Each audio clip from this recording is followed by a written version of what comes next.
invited Kelly. Kelly's like, "Do you want to talk about public health?" And I was like, "No, not yet." And that's when I immediately reached out to you. So, anyways, you two are the reason that you think. Yeah. Ken's on the IOES board. Kelly goes way back with Mark Gold, like back to the Delia days.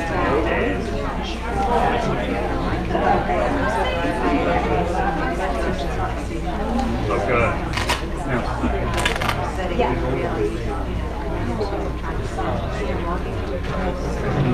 Yeah, that's the dream. And she's still out of her house to do kind of the cleaning. So many people's homes and schools. Oh, I'm sorry. I'm so sorry. Yeah, but if you, I can give you my contact information if you want to talk more about that. Yeah. Let me sign these people in. If you want to, I'll be around here if you want to find me afterwards. Is that good? Oh, there I am. Okay, yeah. Did you register? Are we all supposed to sign in? Did you register for the event online? What's your last name? Franco? Hey, good to see you again. Good. Yeah. Okay, you're checked in. Cool. Okay. Should I sign in here too? No, you're good unless you want to receive information from your chapter.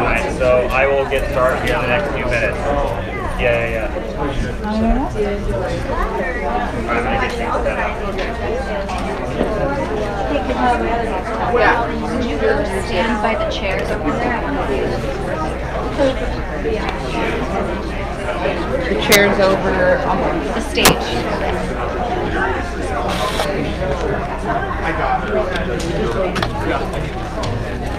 This is actually really cool. Yeah, it's a nice hall, right? I really like it. Oh yeah, I come here all the time, but it's a nice event. And there's another event tonight that maybe a lot of people are at. She was tonight, which we understand. Yes. This is going to be more of an ecology focus on fire. I love. Did you have a question? Interesting. I'm really excited about the panel today. Yeah. Hi there. Did you guys register? No problem. If you So can I'm write your name the on grants and science paper and your administrator, email, so that would be it great. sounds pretty much like it is. Yeah, I oversee a lot of ours. This is my. Yeah. That's a perspective we always want. Yeah, thank you so much. Yeah, I'm the grants and science administrator, so I'm looking at funding sources and management. Excellent. Could I have your last name? Right. Yeah, solely. Yeah. Pretty much, yeah. Thank you. Yeah, thank you.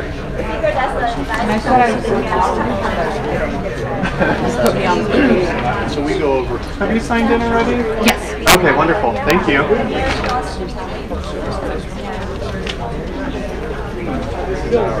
How's it going? He's on land. Why? People. Were you? Yeah. Oh, okay, good. Good work.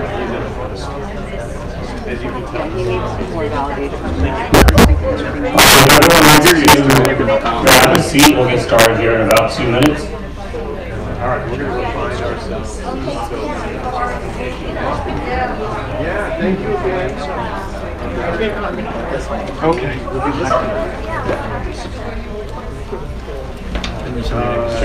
Yeah,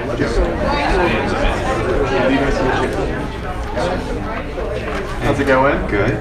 I recognize you. You Joey? Yes, I am Joel Goldie. Yes, that's right, Joel. I'm sorry. Did you get a haircut? Probably. I think you. Maybe I saw you with a hat. Yeah. I saw you. Yeah. I think I've seen you without a hat. Yeah. No. Did you register online? Yeah. Okay, great. You just you were in Europe or London or? Yeah, Dublin. Oh, there I am. Wow. How was that? Was it travel or just for business? For business. I got to do I am in there. travel to That's good. Northern Ireland and giant Well, I guess we just have to stay connected. the salt. Okay. Oh, really? Yeah, I've seen the first one. Yeah, I've been there. They're weird. Yeah, they're kind of like alien looking. Yeah. So cool. Yeah. Yeah. All right. Well, you're checked in. You can see where.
All right, welcome everybody. Thanks for coming. We'll get started. I'm sure some more people will be trickling in. I'm Ezekiel Chalace, the newest executive director of Mountains Restoration Trust, and I'm excited that we have a community here that's eager to learn and eager to share knowledge in light of kind of recent happenings with the Woolsey fire. We do have Jefferson Zuma J. Wagner, the current mayor of Malibu, in attendance tonight, so we definitely have Malibu support. And glad that he's joining us tonight. And so, just to kind of get why the Conrad N. Hilton Foundation and Mountains Restoration Trust, about a week before the fire happened, I toured their facilities because I know Steve Hilton, who is a community member here in Malibu as well, and we're touring his beautifully designed net zero LEED platinum building over in Agora Hills. And little did he know that a week later he'd be opening up that building to house FEMA disaster relief, and about 100 people coming through his office building every single day. And a little note, because someone from the Hilton Foundation couldn't be here tonight. The Hilton Foundation is honored to co-sponsor this event with us, MRT. Our local community is important to the Hilton Foundation, and they are pleased to be providing the Agora Hills office building to FEMA for use as a disaster recovery center. And they are touched that so many of our local community members have had access to services provided through the DRC. In essence, that one-stop location has allowed for impacted families and individuals to meet with FEMA, LACO, Cal OES, SBA, as well as 34 additional agencies that are present to meet their needs. So big kudos for the Hilton Foundation for hosting that and all the services that have been helping the families and people in need after the Woolsey fire. And the foundation has also provided disaster relief support for the fire relief efforts locally via a grant donation to the Ventura County Community Foundation and to the Red Cross for Paradise fire victims. And although the Hilton Foundation doesn't have sustainability or environment in their mission and in their name, by essence of going to their building and meeting many of their leaders, it's kind of at their core. And I always like to share, there's a book called Drawdown, which outlines the top 100 ways to reduce global greenhouse gas emissions from the atmosphere.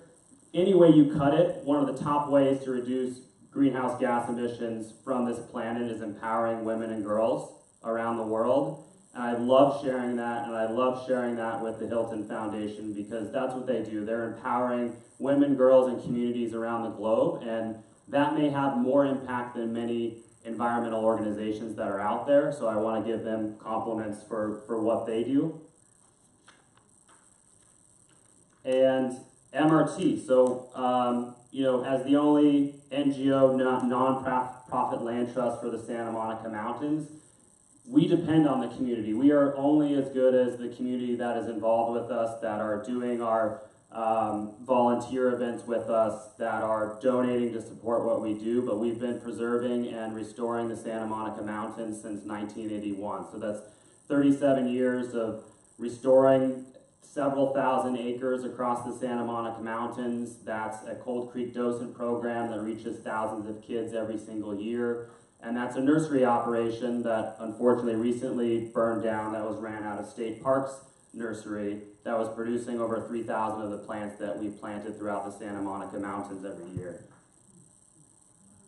And so this is just a picture of the some of the kids that visit Stunt Ranch, which actually one of our speakers, Brad Schaefer, runs. And yes, that is invasive mustard that is surrounding our beautiful children.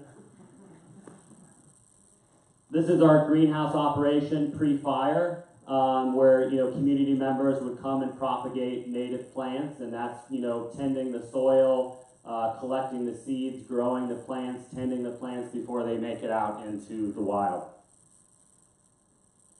And a lot of our restoration, particularly our aquatics restoration, has supported a lot of species like the California newt on the left. And then through the removal of invasive crayfish through a lot of our stream systems, these red-legged frogs have been able to come back to a lot of the stream systems that they have been pushed out of due to disturbance. And crayfish kind of depleting the biodiversity in that space. And then a lot of our lands has this cute little flower called the lion's paniquita, which is also an endangered species. Leslie, you're in the audience tonight, right? I see you. There she is with her son at one of our recent plantings. So lots of people come out to our lands and they do plantings and they get their hands dirty, they get into the soil, and I think as I'm thinking about what Mountains Restoration Trust does and what it does with the community, it allows people to use all of their five senses. When they walk through the 1,500 acre plus Cold Creek Preserve, which is one of the most pristine watersheds in the Santa Monica Mountains, you're smelling, you're hearing, you're feeling the soil beneath your feet, and I think that raw connection with nature and that power with nature really, really drives this whole entire community. This is why the Santa Monica Mountains were created, is because people walked on the land and saw what a valuable resources the Santa Monica Mountains is. Oh, this was an event that we did with Senator Henry Stern at the Seminole Springs Mobile Home Park. Their lake has been filled with sediment, and so they are at risk of additional flooding. They lost about 100 homes, but this lake sits above a lot of homes that weren't destroyed, so if that were to overflow, then they would lose even more homes as a result of the Woolsey fire. And so tonight I wanted to start off with this idea of what is an ecosystem? Why are we talking about wildfire ecology when, you know, here in Malibu, I think it's roughly 400 homes were lost. So why are we talking about ecology, and why aren't we talking about the homes that were burned down? And I think it's because these all are integral pieces that work together. Anyone want to define an ecosystem for me?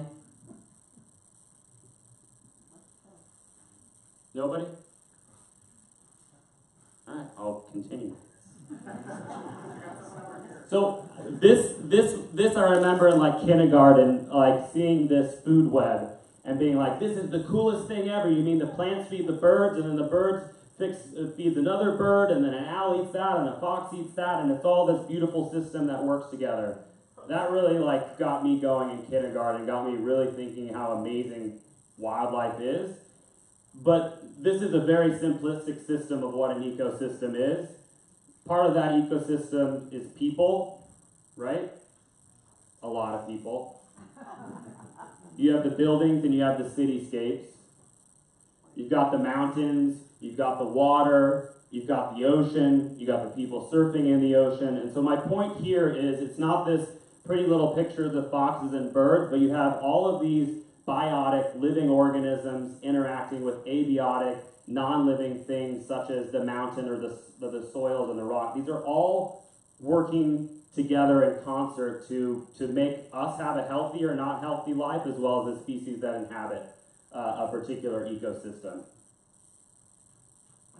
And unfortunately, unfortunately, fire is also a part of this ecosystem that we live in the Santa Monica Mountains. And so this is just a definition for those when you get that question next time. Maybe you can answer it. So living, non-living things interacting in a particular geographic area create this kind of ecosystem bubble. And where Mountains Restoration Trust is concerned, we're concerned with the Santa Monica Mountains. This is the ecosystem that we focus on. And you have this mountain range that's over 41 miles long, and it goes from Griffith Park all the way to Ventura. You have Malibu in between, and you've got bobcats and movie stars and hikers and bikers, and it's this whole system that works together. It's really unique because in North America, it's the only transverse mountain range that cuts right into the middle of a metropolis city. So you have this giant, beautiful mountain range cutting into the middle of a giant city.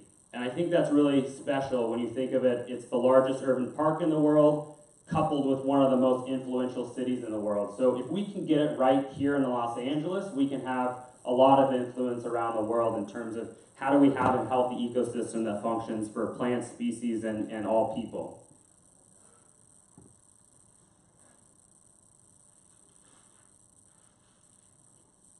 And as I said, wildfire is part of that ecosystem. This is a picture of MRT headquarters in 2016 being burned on the left. And this is our greenhouse just a month ago being burned down, or State Parks greenhouse that we run our nursery operations out of. And then on the right here is our La Sierra Preserve, which is next to that Seminole Springs Mobile Home Park. About 150 acres burned over there. So we didn't lose a home, which a lot of people in Malibu did, and a lot of people probably in this audience did, but we definitely feel your pain, and we've gone through kind of the disturbances that happen to fire on a really real level. So now I'd actually just want to take a moment of silence, or I'll just stop talking because you guys are already silent.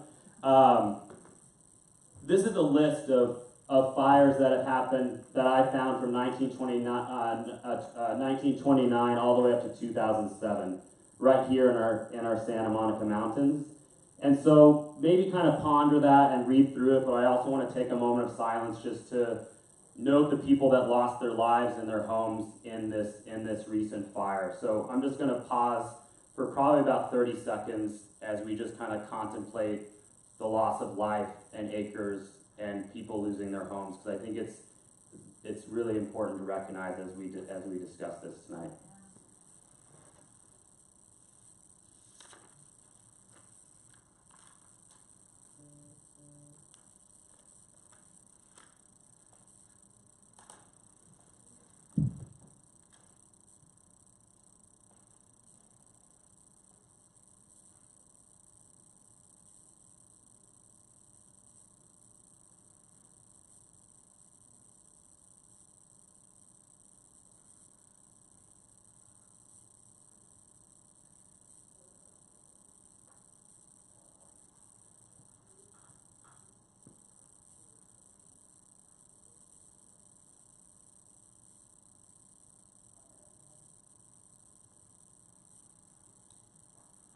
And my own particular hope for tonight is that, or I'm excited that we can have an open and honest conversation with experts about, what is happening within our communities, and we can intimately know the Santa Monica Mountains ecosystem as intimately as possible.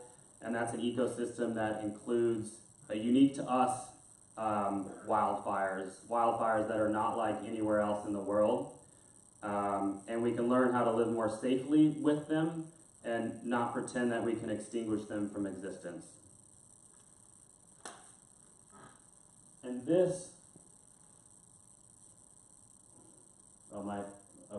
my other slide didn't make it, so we're going to move on because we need to get to questions anyway. So I had a map of, my research during the wildfires was this NASA map, which shows you all the fires that are actively happening within the last 24 hours on planet Earth. And it's astounding how many wildfires you see on this map. And my point in showing that to you guys is that wildfires are not necessarily a local phenomenon, but the wildfires we do have here are extremely unique to our Santa Monica Mountains. And with that, I want us to stay panned out for a moment as we think about wildfires. And I asked Brad Schaefer to speak tonight, kind of from a perspective to get your curiosities churning before we get to questions about what do wildfires mean to our planet and to different places in the United States. What do they mean to the species that live with wildfires? So we're going to stay panned out for a moment, and then when I introduce our speakers, we're going to really be able to get to the audience and drill down into details on kind of what's happening here in our own Santa Monica Mountains. And so Brad Schaefer, in addition to being the director of UCLA Lacretz Center for California Conservation Science, Brad is a diversity-driven scientist, and in particular, a herpetologist for his entire life. His love of animal diversity is what drives him to be a conservation scientist. Conservation in wild places is relatively easy, he says, but conservation in cities is hard. That is why he moved to LA and why he studies biodiversity at the Urban Wildlife Interface. For Brad, the intersection of cutting-edge genomics, research, and natural history is the most exciting space in conservation science. So with that, I will invite Brad to the stage, and then again, he's just going to kind of share some interesting facts about wildfire and how they work with ecosystems and species. Mr. Brad.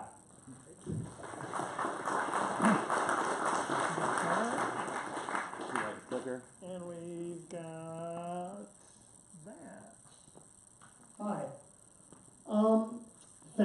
much, Ezekiel, and thank you all for being here. So, I've been given 10 minutes. Now, I believe Ezekiel said he had 10 minutes, so there's something of a cheat going on here. More than 10. It's okay. Anyhow, what I'm going to do is talk to you for just a few minutes, about 10, about some issues with fire. Some a little more sort of, larger scale, as Ezekiel said, and some right here in the Santa Monica's. And before I do, here's this same picture. This is me with Fran Pavlik. And I'm showing this just for one simple reason. I'm not going to ask for a show of hands of how many people lost their home or lost a structure in this fire, but I think it changes your perspective a little bit when you do. Ezekiel made that point with some of the MRT properties. And for me, this fire became very, very personal. And the reason for that is that one of the things I do as the director of the LaCrette Center is I run a field station, and it's up at Rocky Oaks. Probably most of you know where that is, on the intersection of Canaan and Mulholland, and we have a UCLA LaCrette Center field station up there. And this is from a couple of months ago when we had an opening of a new building that we built and funded and, blood, sweat, and tears for 2 years and built this lovely new building. This is our old building that we also completely renovated right before this opening. New roof, new heating and cooling, new electrical, really had it in great shape, 21 beds, a lovely space, very heavily used in the last few years. And here's our new building that we opened at this event, and to great fanfare. We had Sam Warsowski, who helped fund it, and a bunch of other people there, and that was great. And 6 weeks later, this was our site, okay? It's a weird thing, because what we're looking at is the building that was behind me and Fran in the foreground. That's our big building that slept 21 and had all of our space for visiting researchers and scholars and whatever. And then right behind it, 20 feet away, is our new building, totally untouched, okay, and literally 20 feet away. The other thing you can see is in the background, the mountains on all sides of us just look, what they remind me of is if you've ever been to the Big Island of Hawaii and you've seen a lava flow on the Big Island, that's what it looks like. It's just blackened, no plants, no nothing. So anyhow, when this happens to you, and it's a property that you've spent most of your weekends at for the last several years, I personally took care of all the gardens and everything else there. It does make it very personal. And so trying to kind of view and think about fire through this very personal lens of loss, I just think is something that's important. We had the night the fire jumped the 101, came down the hill and burned us up the next day. That night we had 15 people staying here, including a long-term resident who called this place his home. So again, a very personal kind of a thing. Given that, what can we say about fire? So I'm an ecologist, I'm a herpetologist, as Ezekiel said. That means I study reptiles and amphibians. I've studied them since I was a tiny kid. I've always loved them. And fire is sort of a part of life. And as an ecologist, as an environmentalist, and as a conservation biologist, I think we just have, or I have to at least recognize that. It ain't going to go away, and it's important. And one of the, in certain ecosystems, it's hugely important. So this is a very interesting ecosystem. If you've ever been in the panhandle of Florida and down into some of the central parts of the Florida Peninsula, not the coastal parts, but the central parts more. This is called the Wiregrass Longleaf Pine Community, and it's a very kind of sparse natural pine forest. It's interesting, there is natural native pine forest in the lowlands of Florida. And this wiregrass is a native grass that covers the understory. It's a very open sort of kind of a forest. The community is was formerly widespread. A lot of it's been lost due to development and other things. And it has a number of endemic species that pretty much only live there, that are in real trouble. So this is a salamander called flatwood salamander that I've done a bunch of work on in Florida, critically endangered, down to just a handful of populations of them. And they depend on that wiregrass longleaf community. This is a red-cockaded woodpecker, a species that lives on those pine trees, flecks the bark off the pine trees. Again, federally endangered, listed for the last 30 years, sort of a denizen of this community. So how do you maintain the wiregrass longleaf pine community? There is exactly one way, and it's fire. Okay, this is like one of the most fire-dependent communities in the world. Okay, and this is in Florida, where there's a lot of people living in and among this stuff. And it's got to burn. A colleague of mine, a woman named Fran James, who studied those woodpeckers for years and years, has said the only way you're going to keep that species from going extinct is to keep this community intact, and the same is true of the salamanders that I studied, and the only way to do that is to burn it, and burn it again, and burn it again, and many people say burn it every year. Okay, the same patch of ground every year. If you do, you keep that community. If you don't, it transforms into a different kind of a community. It's a perfectly lovely ecological community, but it's not this one, and those species will go extinct. Okay, so this is from a website from the state of Florida. The one constant in successful wiregrass restoration projects is the application of frequent fire. Typically in the growing season, it stimulates the plants, reduces competition from non-target species. Okay, you gotta have that fire.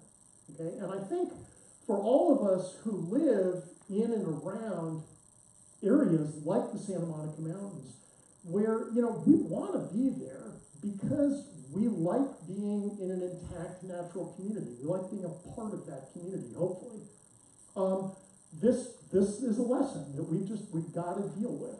Is that we don't want to stop fire necessarily. We need to learn to live with it. So that's Florida, and that's that particular community. Let's see what I've got next here. Okay, so bring it in a little closer to home. Okay, here's the Woolsey fire, and that's one map of many possible ones that one could show. Rough numbers, half of the open space in Santa Monica is burned. Rough numbers, 83%, that's not so rough, of the National Park Service holdings, which are relatively modest in the mountains, burned. Okay? A lot of that habitat burned. Now, just another thing I want you to think about is to think about this from the perspective of the animals and the plants that live there. And in my mind, you can sort of think about this in two ways, or there's two kinds of animals you can think about. You can think about the big, iconic, mobile animals, like, say, this bobcat or mountain lions, whatever your favorite big carnivore is, or deer, and what they do during a fire. And, we all know that, the 11 colored mountain lions out in the mountains that the Park Service has colors on, I think 9 of them made it, 2 of them died, and we sort of feel bad about those 2, but at least we can celebrate that 9 of them lived. Okay, this is the kind of thing I study, little alligator lizards. Okay, this happens to be a pair of them mating. That's how they mate, or that's how they court, is that the male grabs the female in his mouth, and there you have it. It's alligator lizard love. Anyhow, this is a pair of alligator lizards. What do they do when a fire comes through? Well, they don't run away the way a big cat does. They go underground. They go into a ground squirrel burrow. They go into a gopher burrow. They wait. The fire goes over them. They come back up. Okay, and that's great. Okay, they survive. But what happens after that? So think about this. This is the hillside right above my field station.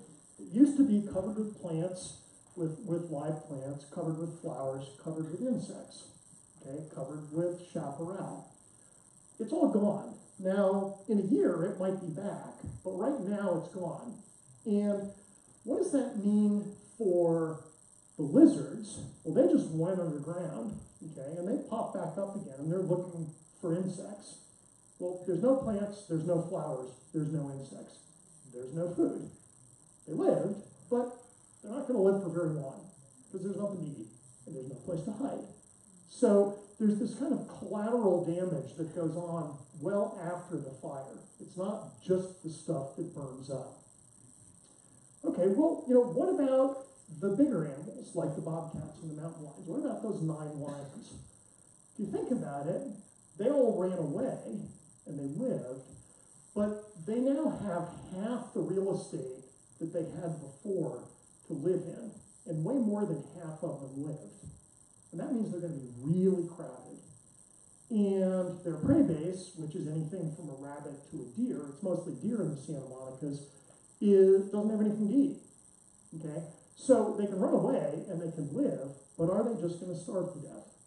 And the answer is that probably some of them will. So what's the solution to that problem? Well, part of it is to make sure we have enough large expanses of open, connected space so that at least some of those organisms, some of those animals that can leave, have a place to live at not too high a density until the ecosystem recovers and they can come back in again. So if you've ever thought about things like what's the importance of the wildlife overpass at Liberty Canyon over the 101, this is a big part of it, is that those lions and those deer can go over there where there's a lot of space. They're going to be at slightly higher densities, but not too bad. And then that gives them sort of a holding pattern to wait until the rains come, the plants come back, and their prey base can build back up again. So it's very important to keep us connected. The last thing I want to think about, just very briefly, and then I'll sit down, is fire intensity. Okay, so again, these are 2 images from right outside of my poor field station. This is an oak grove to the west of the station a few feet, and it doesn't look too bad. Those oak trees are still alive. I mean, their trunks are all black, and a lot of the understory burned out, but it doesn't look too bad in terms of intensity. You turn and you look the other way. This is looking towards the parking lot at Rocky Oaks. And that white is the really sort of intense ash. All of those trees look to me like they're going to be dead. We'll know in a few months. Much more intense fire. So what's the impact of intensity of the fire on the ability of that ecosystem to recover? I think many people would think that this is going to take longer to recover because it was so much more intense. There are certain plants that actually require really intense fire in order for their seeds to germinate. Maybe for them, they're going to actually recover faster here than in the previous slide because maybe the previous one wasn't hot enough. These are just a few hundred yards apart, these sites. So there's this patchwork of intensity. And according to a couple of experts I've talked to, including Phil Rundle, the relationship between recovery and intensity is really poorly understood. You'd think it would be beautifully understood, but it's not.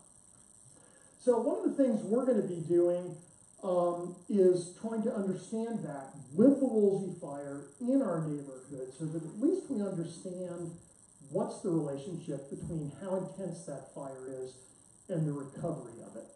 And what we're trying to do, and I'm trying to get this going by January 15th, so we're kind of trying to get right on this, while at least we have the opportunity that we can learn something productive from this horrible fire, is to try and round up 100 students from UCLA, from Pepperdine, from Cal State Northridge, and to get those students out in pairs, out into the landscape. We have, probably arguably the most sort of important fire ecologist in Southern California, a guy named John Keeley, who works for the U.S. Geological Survey. We have Marty Witter from the National Park Service. We have faculty and staff from UCLA. We have the Mountains Restoration Trust as partners. And what we want to do is get out and get those students measuring the intensity of how bad the fire was and locally how quickly it recovers. And do that sort of acre by acre in 50 different spots in the mountains. And be able to actually come up with at least a better understanding of what those fires are about and what that intensity, how that intensity relates to the fire. If we understand that, at least from an ecological perspective, we can sort of feel better about how we manage that intensity. Do we try and reduce the intensity? Do we not try to reduce the intensity when the next inevitable fire happens? The final thing I want to say is simply this. This is, again, sort of something that Ezekiel said as well.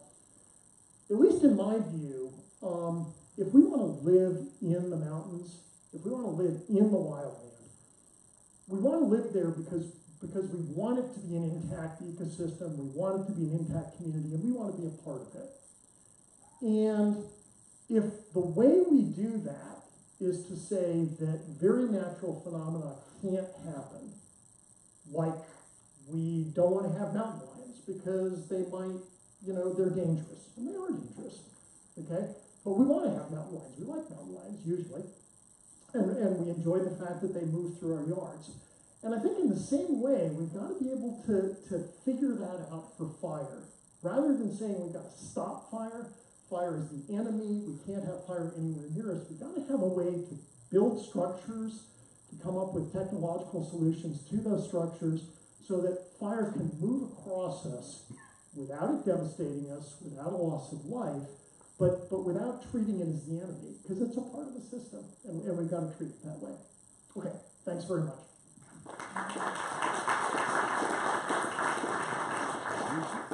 So I'll have the panelists join us on stage, and I'll introduce them with a picture and a little story. So if you guys want to all come up on stage and take a seat, please.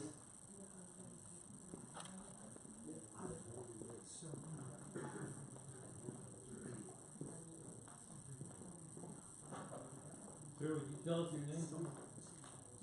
Me? Yeah. Oh, I'm Ezekiel Chalet. Yeah. So I'll go ahead and, as they're all taking the stage, I'll introduce Rick Halsey. Besides being the California Chaparral Institute's director, Richard Halsey is also a writer, photographer, and most importantly, a guide to help others reconnect with nature and their wild inner selves. Richard founded and has been leading the Chaparral Naturalist Certification Program over the last 5 years.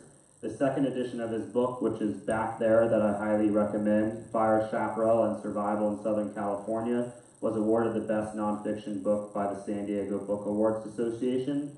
And that book, overall, the research I've been doing on wildfires the past 4 months, even before this fire happened, has been like the best resource that I've read. So thank you for that. So taking us back, this photo that's up there, what's going on in this photo? Want me to explain this? Yeah, let me get you a Sure. give you that. Well, that's my dad, and that's me in my 1960s haircut. So he was a wonderful guy. He loved nature a lot. And I think every one of you, if you think back, there was a mentor for you that inspired you to do what you're doing, at least what your favorite pastimes are, that helped you go there. And my dad did that for me. So that we're planting an oak tree in the front of our house. We picked up 3 of them from Santa Barbara. And unfortunately, even though they got to be 40 years old, somebody bought the property after my parents passed away and proceeded to cut down oak trees, because that's what you do, I guess, when you want to develop a place. So they're gone. But anyway, well, that's where I got my love for nature from my dad. And then the next question is, what was your first experience with a wildfire or wildfires that kind of had a transformative component to change the way you think about wildfires or living amidst them? Well, I didn't know anything about fire until the Cedar Fire happened in 2003 in San Diego County. And so I started investigating it, and I went to all these science meetings, and I started talking about fire. And this battalion chief from the Forest Service decided to challenge me, and he said, all you science people talk about fire, but you've never been in one. So I asked the guy, well, why don't you train me? So anyway, at 50 years old, I decided to join up. So anyway, they put me through training. I went on a few fires. And there was this one experience that, being new, I didn't, I knew all the rules and all the basic steps, but it's really different when you can feel heat on your face. And so we had a near burnover experience that was pretty frightening. I proceeded to throw up thereafter. Because fire is an incredibly powerful, scary thing, and I know some of you have been through it. It's one thing to say, well, I'm going to sit and defend my house. It's another to hear it and to feel it and to think you're going to stay. So that really changed my perspective on things. Thank you. Sure. And Suzanne Good is the Senior Environmental Scientist for California State Parks, Angeles District, where she manages the natural resources in the Santa Monica Mountains for the past 29 years. Her master's thesis research focused on the native grasslands in La Jolla Valley and Point Mugu State Park, her favorite spot in the mountains, mine too.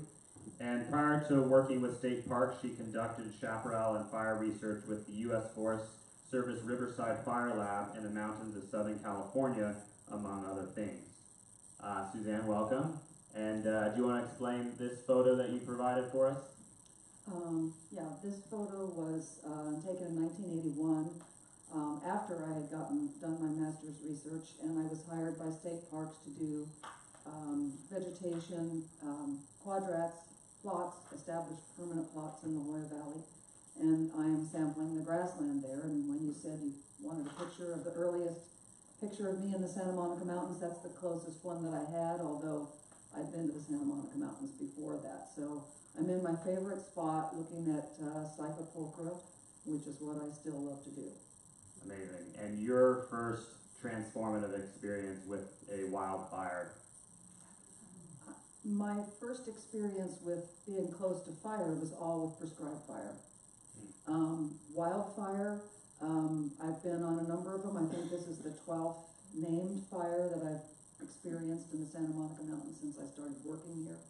The first one was the paired fire. I think you missed one, the Green Meadow fire in 1993, also a week before the old Topanga fire. I was actually back east when that happened, and I came back to my job, and other state employees had been on the fire, and they handed me a whole bunch of pictures of all the damage the fire department had done in Topanga State Park to protect the Palisades Highlands. And they said, here you go, bye. So I wasn't up close to it at that time, but have experienced others since then, the 96 fire that swept the Calabasas fire and a number of others. So hard to remember which one, but prescribed was the closest I've been. Thank you. And Dr. Phil Rundle. Phil Rundle is a distinguished professor of biology in the Department of Ecology and Evolutionary Biology at UCLA, and he's also the director of the UCLA Mildred E. Mathias Botanical Garden. His research focuses on the ecology, biodiversity, and conservation of California ecosystems and those of similar Mediterranean climate regions in central Chile, the Mediterranean Basin, the Cape region of South Africa, and southwestern Australia. He is the co-author of a book, Fire in Mediterranean Ecosystems, Ecology, Evolution and Management, published by Cambridge University Press. Thank you, Phil, for being here tonight. One of your oldest photos you could find of you in the Santa Monica Mountains, where were you at in life during this picture? This picture is not that old. It's about the year 2000, when I was the founding director of Stunt Ranch Reserve, which Brad now passed on to his capable hands. I've lived in Topanga since I came to UCLA in the early 1980s. So I've been at UCLA 35 years. But I've always been interested in chaparral and these kinds of ecosystems. Great, and your first transformative experience with a wildfire or fire? Something we're going to come back to, I'm sure later, I hope we do, is to talk about the difference between fires in conifer forests and fires in chaparral. They're very different beasts, behave differently, very different fire regimes. And it's really important, because this is confused in the press, and certainly in politics very much. My initial work was in the late 1960s, early 1970s in Sequoia National Park. And at that time, up to then, the policy had been to exclude fire from the national park. Fire was a bad thing in those giant sequoia groves and places. There was virtually no seedlings of giant sequoias. which are a species like Brad intimated, species that requires fire for its survival. And those first few years I was there was the first time there were prescribed burns. A prescribed burn is a deliberate burn done for management reasons. This was the first time there was a prescribed burn effort that was very successful, which leads to, has led to the policy today of very extensive prescribed burns in conifer forests, something that you can't do at chaparral because of reasons we can talk about later. Thank you, Phil. And lastly, by popular demand, as we planned this town hall, many people are asking me, well, what about public health? What's happening with public health? And health is a very real part of the ecology and you know how humans and other species survive after a fire. So to that point, Dr. Yifeng Zhu is a professor of the Environmental Health Sciences Department and Associate Dean for Academic Programs in UCLA's Fielding School of Public Health. She is also the Associate Director of the UCLA Center for Clean Air at the Institute of the Environment and Sustainability. Her research interest is primarily in the field of air pollution, environmental exposure assessment, and related health effects. So very applicable. Do you want to describe this photo? So this is my favorite selfie. I was visiting Taiwan for a conference, and my collaborators took me to this very beautiful wetland on a very beautiful sunset day. So as an amateur photography, I like the opportunity to shoot pictures. And there's beautiful, you know, turbines and sunset, just the important elements from environmental sustainability perspective. And I was shooting this picture and I feel like there's something missing. What about the human components, the integrate part of the sustainable, the global, the whole ecosystem that we just learned. So I decided to jump into the picture and set up my camera on a tripod and took this selfie. So far my favorite picture. Beautiful, beautiful picture. 1 year amateur photographer.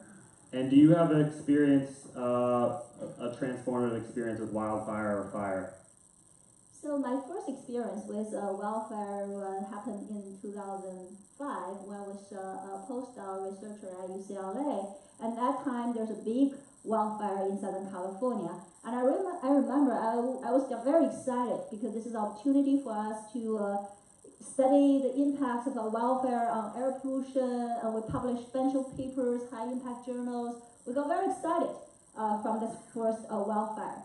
Then to us it's become norm and getting worse, and from public health perspective it became a really serious concern. And the most recent experience with the wildfires last year's Scarborough Center. And I was right by the UCLA, and I live in Bel Air, right along the evacuation zone. So I literally see the open flyers from my backyard, and I actually took pictures of that, of course, and I evacuated. And this year, the Woolsey fire impacted so many UCLA colleagues. I cannot give you the complete list, but pretty much everybody that I know lives in the Calabasas area, Woodland Hills area. Many UCLA faculty, many UCLA students get evacuated and impacted by the wildfire. So this is clearly important public health issues for us to work together, and I'm glad you working to put together people with different expertise to work on these issues collaboratively. Great, thank you. So now we have a little bit of flavor of who's up there on stage, and let's get to the meat of tonight, which is questions from the audience. One rule that I have for any public Q&A is I'm going to hold on to the mic, because as you're seeing, as I hold on the mic, I talk way too long. So if I hand the mic to someone else, they're going to do the same. So I'm going to hold on to the mic while you ask the questions. And I'm going to kick it off by asking something that Phil brought up. Are all fires created equal? Are the Southern California fires similar to Northern California, similar to the ones that are happening in Australia? What's similar and what's different about them? It's a couple levels of answer to that, but the simple answer is they're very different kinds of fires, but there are a lot of fires that are very similar. Ezekiel, one thing I would differ, is this on? I think it just shut off.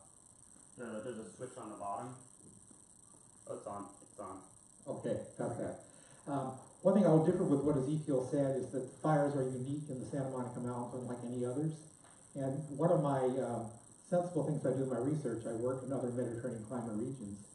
And so a lot of you have been to Mediterranean Basin or Cape Town or central Chile, other places, all with good wine, nice beaches, nice places to work. And they all have fires today as major issues. And the general climate regime, they all have a Mediterranean type climate with winters are the wet season and summers are warm and dry. And that's a fairly unique climate regime around the world. Only just a small percentage of the world's land area has those kind of climate regimes. And that produces very distinctive kind of climate issues. Stress issues on plants and flammability. They tend to be dominated by communities very much like chaparral, evergreen sclerophyll or leathery-leaved shrublands, and they're all very subject to burning. And if you've just followed the news in the last 10 years, there have been devastating fires in Greece, Portugal, central Chile, Australia, the south coast of South Africa, all with minor differences in terms of fire regime. The conditions are not exactly the same, but very intense fires that have caused huge amount of damage and loss of life. So there are different kind of fires, but there are very similar fires as well. That was a great answer. Let's move to the audience. First question, anyone on this side of the room? It's a very quiet audience tonight. Yes, hi there, Barbara Burke, Malibu Magazine. There's been quite a bit of discussion relative to ashes, if I said that correctly, and the need to clear them, and perhaps part of Point Doom would not have burned as intensely if they had been cleared, but the citizens couldn't clear them because of federal regulations. Can one of you discuss that? Suzanne? Oh, you gotta put, wait, we only have one mic up there. One of the conversations that have been happening around protecting structures from fire and living with vegetation is that your structure is the first thing that's flammable. And so having a structure that is fire resistant is the first thing. And then it's the first 100 feet out from your house. As we saw in the Woolsey fire, the fire jumped across the 101 freeway. And so embers can go for a long, long way. So creating defensible space around your house is the most important thing that you can do. The vegetation gets a lot of blame, but as we see, these ecosystems do burn. They're adapted to fire. Fire is a natural thing in this ecosystem. And so if we go to destroy the thing that brought us here, which are our ashes and our vegetation, the fire can still burn. In Anaheim, we had fires years ago that jumped from house to house to house. And so it's your own structure rather than the vegetation that's 200-300 feet out from you. You do need to have a defensible space so that the fire department can get in and defend your structure. But studies have shown that a flaming front more than 100 feet away will not cause your house to spontaneously combust, but it's the flying embers and what they will hit. And I've seen houses that have 200-300 feet of clearance around them, but they might be built of wood, or they might have, I saw one house that had, I always use the example of a rotten old canvas patio umbrella leaning up against the house. That rotten canvas umbrella is going to catch that ember and catch your house on fire, regardless of how much clearance you do. I saw a question over here. Could you speak to just in terms of frequency of fire and the invasion of non-natives versus natives coming back, just in terms of what you're looking at here with this fire in particular? I'll take a shot and then I'll give it to one of these other gentlemen. One of the things that concerns me with frequency is that while we have a fire resilient landscape and plant community, increasing frequencies of fires has been shown by many studies to result in what we call type conversion. So let's say Ceanothus megacarpus, for instance, or Ceanothus crassifolius in the San Gabriel Mountains. Those seeds feed a lot of herbivores and omnivores. And it takes about 20 years or so in order for one of these obligate seeders, things that have to come back from seed, to produce enough seed to survive predation by animals, and then to have enough seeds to germinate after the fire, which stimulates germination, and then establish the stand again. And Steve Davis of Pepperdine has shown through repeat photography on the Pepperdine campus that we're now getting a fire return interval on the Pepperdine campus and in Malibu Canyon of about 10, 11, 12 years, and those shrubs are just not able to produce enough seed to restock the stand again. And so we're starting to convert from chaparral down into coastal sage scrub and then down into non-native annual grasses. And then just to finish up, which are more flammable than chaparral, and they're more flashy fuels. The other thing I would say is that after fire, if you do have non-native plants with a seed bank, they're going to be stimulated by all the extra nutrients that have been consumed by the fire and will go down into the soil. And so you will get where you had non-native plants before that you thought you had got rid of, they're going to be back.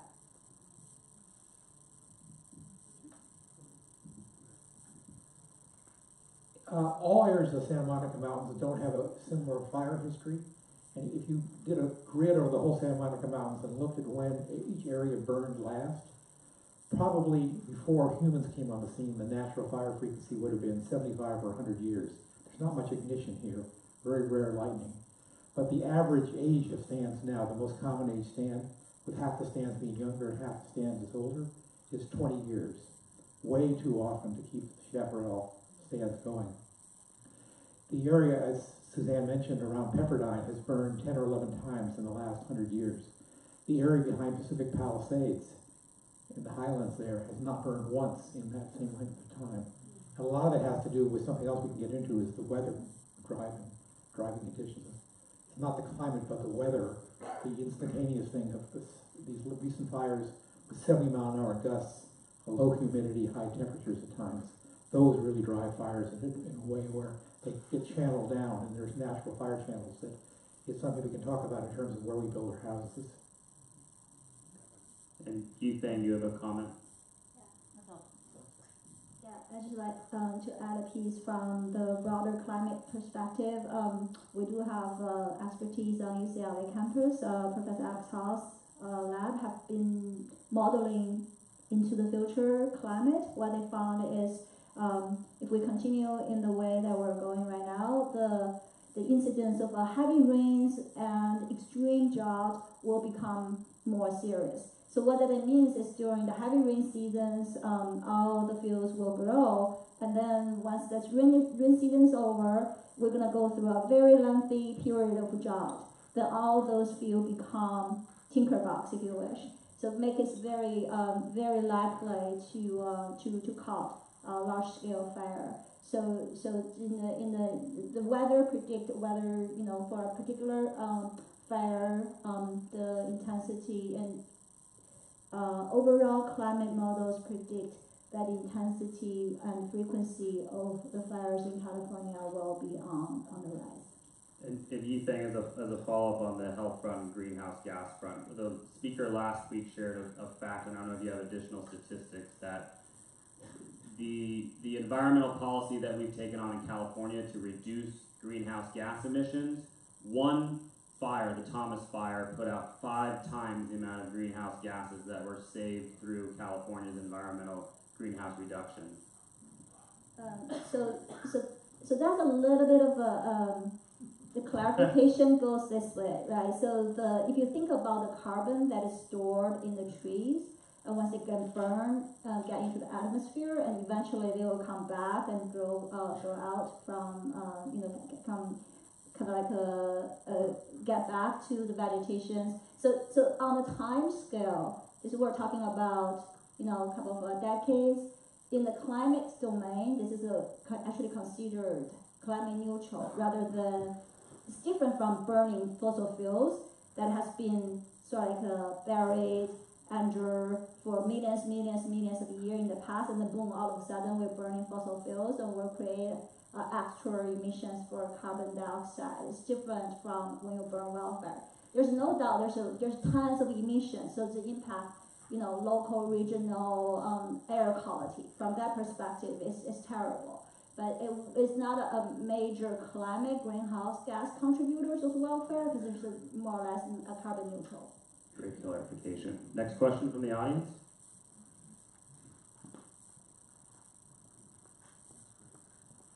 Thank you. This question would be to Mr. Halsey. Outside of the cleared area of 100 to 200 feet, where I live in an area of very heavy, dense chaparral, I still have many standing snags. Is there any management that we should do as a person to try to clean that up or do anything with all that? So when you say standing snags, what are you referring to? The tree is like a ceanothus, for instance, just burned, but the trunk is still there and many of the limbs are still there standing straight up. Oh, this is after the fire? After the fire. Yeah. The best thing to do, even though it's kind of counterintuitive, is nothing. Because when you go out into the unburned, in the burned chaparral, it's been relatively natural, and that's where the hottest fires are going to be. If you start going out and trying to manipulate, because we have a tendency to want to fix things and make it look better, generally make things worse. You can disturb the soil, that increases the odds of having invasive weeds come in.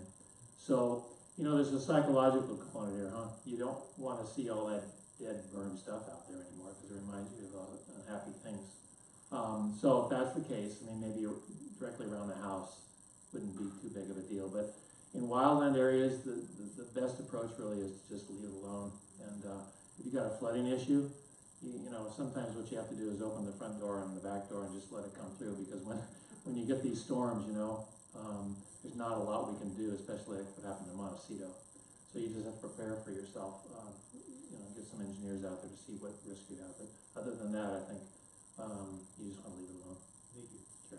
How long do we have to wait to figure out what's coming back and what's not? If we're at risk of type conversion, do we have to wait 6 months to see what resprouts? What's the typical time span for us to kind of see what's going to resprout after a fire, whether it's going to be native vegetation or some of the invasive annual grasses? I'll answer that really quick. So in probably a week or so, the wild cucumbers, which were already coming up, they're probably the ones that were burned over, they're probably gonna start coming up again. Those are the ones with the big giant roots underground you don't see, but it's the vines. And people are gonna think, well, they're reacting to the fire. Well, no, they're the earliest things that come up in the fall anyway. And then you're gonna start to see resprouting shrubs like laurel sumac. I think there's a resprouting ceanothus here, isn't there? Yeah. Or no? Yeah, Okay. yeah, And so some of those are really going to start popping up. And then probably after the rains, you're going to start seeing millions of little seedlings in areas that hadn't burned too frequently. The ceanothus, maybe some manzanitas and whatever else is out there. So I would say within 6 months, and especially this spring, we get some rain, you're going to see an explosion of those kinds of things, the shrubs and the long-living things, and also the wildflowers are going to come in. Yeah, but let me clarify a little bit. So if the fires come through repetitively, 10 year, and you've depleted the natural seed bank and you've depleted the natural starches underneath in the plant's roots, how long? So again, it's going to be a few weeks where we'll know that invasives are coming in or natives are coming in. How long before we know? What you're describing is you're just going to get grasses and weeds back. Maybe there's going to be a limping laurel sumac that starts resprouting, but for the most part, you're just going to get that really rich stand of grass. And that's probably going to happen right after the next rain. I wanted to just add something. I'm glad you asked that question about the snags, or as the old foresters call them, stobs.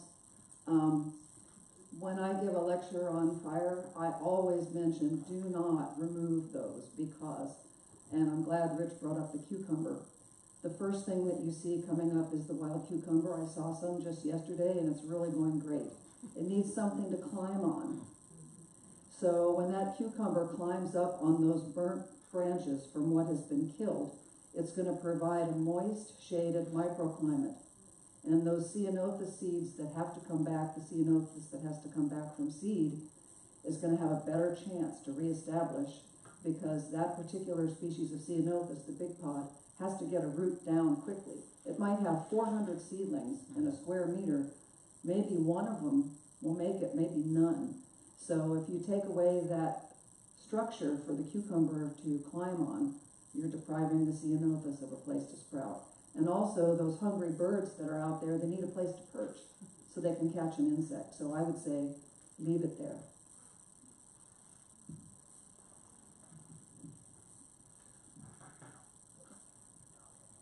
Hi, on that same vein, sort of,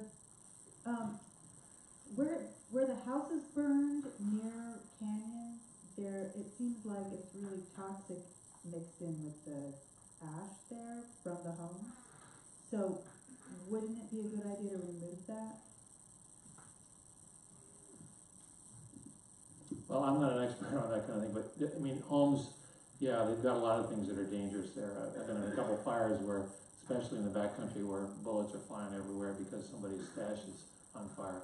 So there's a lot of things in homes, and those home sites definitely, I think that's already being taken care of now with the hazmat. In Point Doom, there's Wandermere, and then there's like a canyon right there. And then there were some people that were complaining that they cleaned their house, but that the ash is blowing in from the canyon, and that they were feeling sick. You mean ashes from the burned homes? I'm saying maybe the ashes from the burned homes went in the canyon and came back. So like. Yeah, I don't know how to answer that.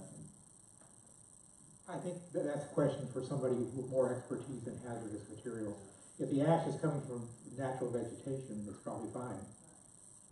You think maybe you can help clarify that? So, wildfire or not, when you have toxicity mixing with the environment, not necessarily just in your home, and maybe it's transferring between the natural environment and more human habited spaces, what does a health expert do in those situations?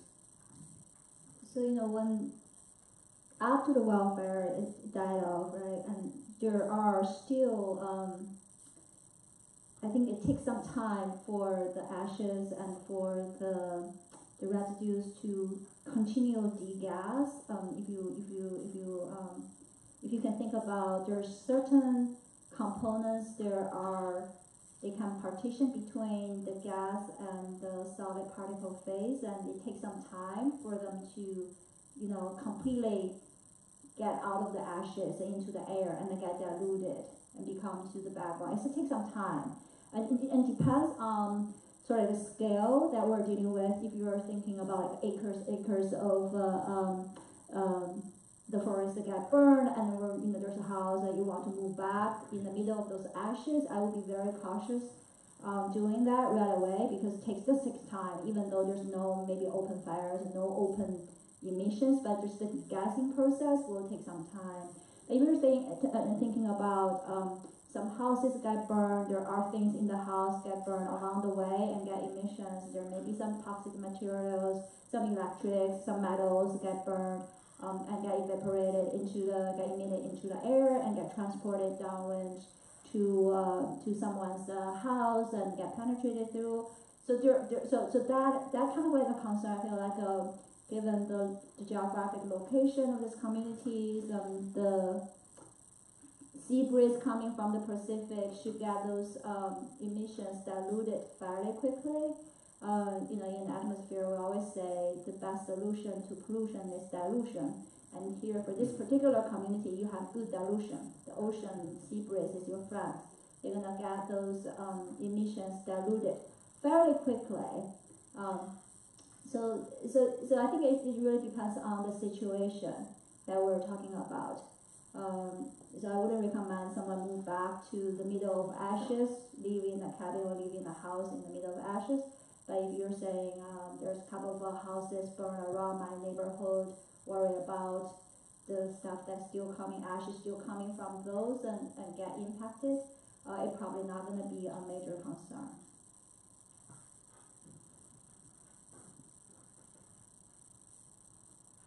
Hi.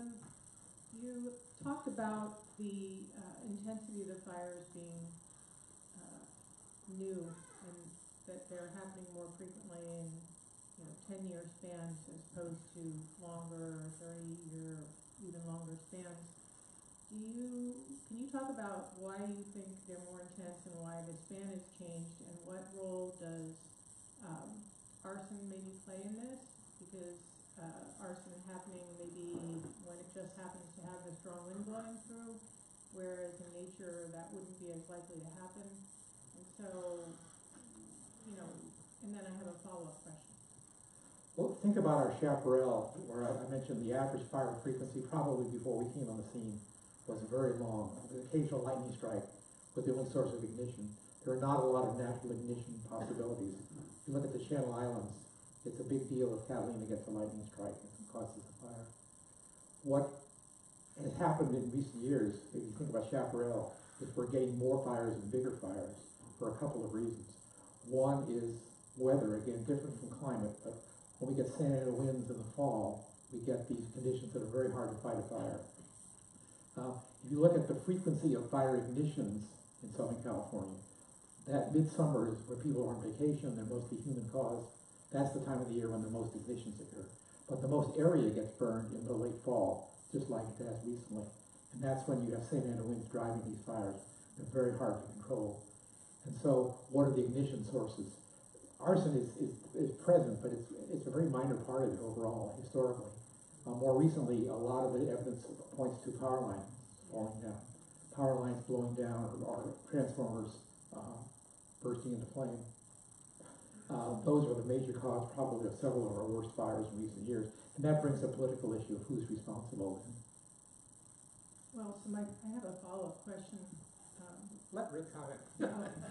Let me just touch on that whole term, intensity, because a lot of these words get thrown around a lot. So intensity of a fire is how hot it is, right?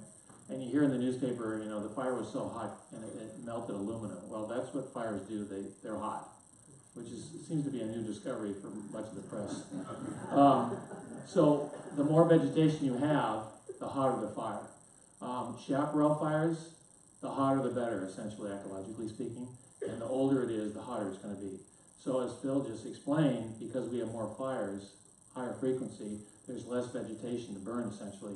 So actually, the fire intensity in Southern California has actually gone down.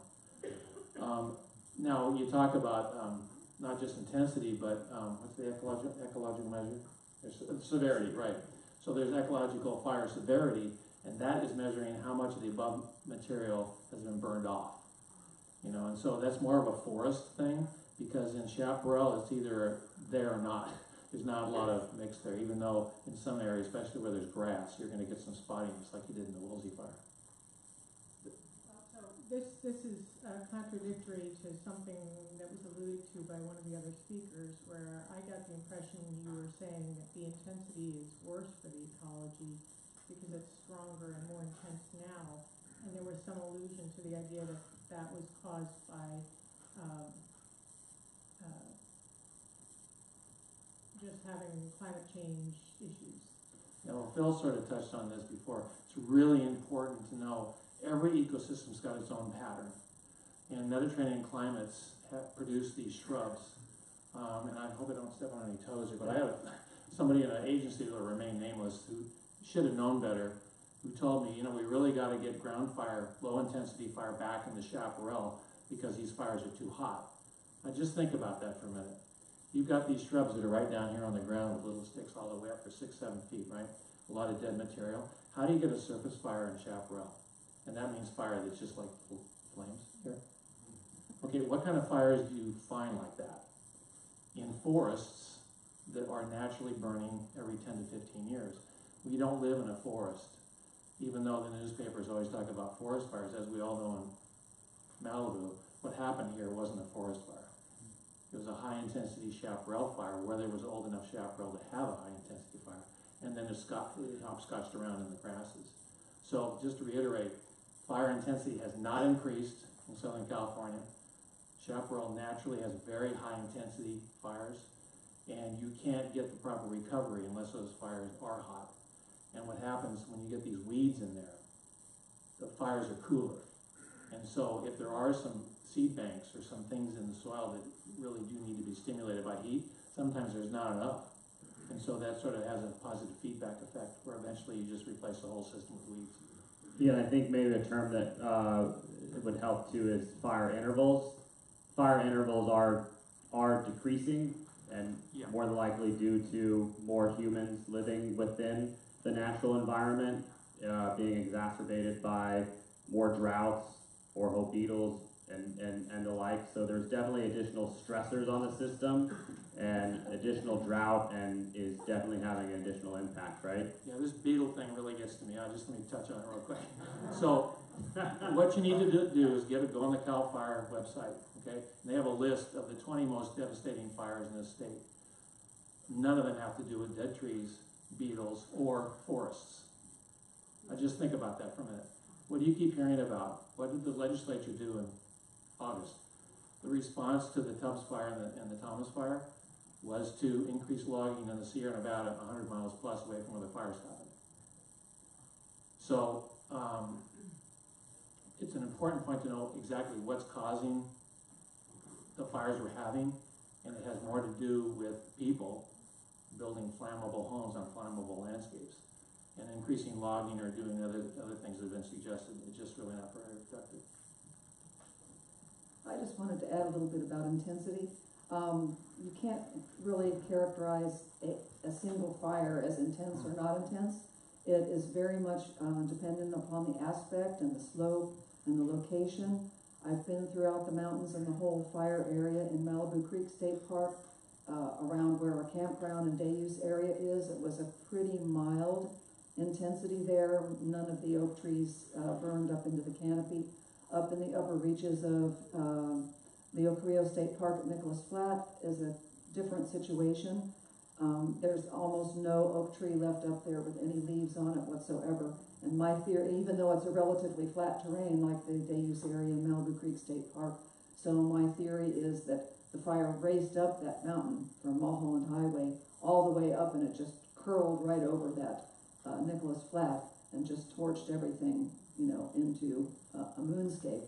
Whereas Malibu Creek State Park, where my office is and survived, thank God, it almost doesn't even look like there was a fire there except for a few scorched leaves since the rain. So it's quite variable depending on the location, the wind patterns, the steepness, the aspect of the slope.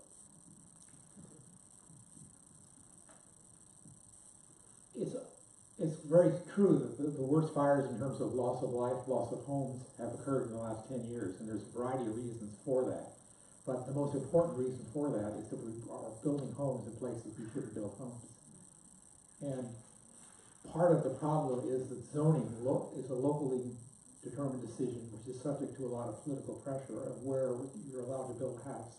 But fires are fought by CAL FIRE or the Forest Service, federal agencies or state agencies that have no say about where that zoning takes place.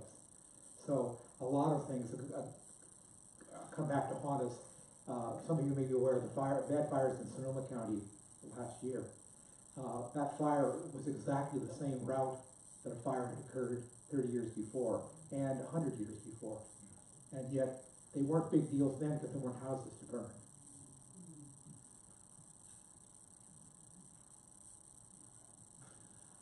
No, I don't think anybody builds a home and is doing so it can burn. There's been a lot of commentary to make people feel bad about being in the wrong place, and I read some articles about it. And honestly, if you've lost a home, it's not your fault.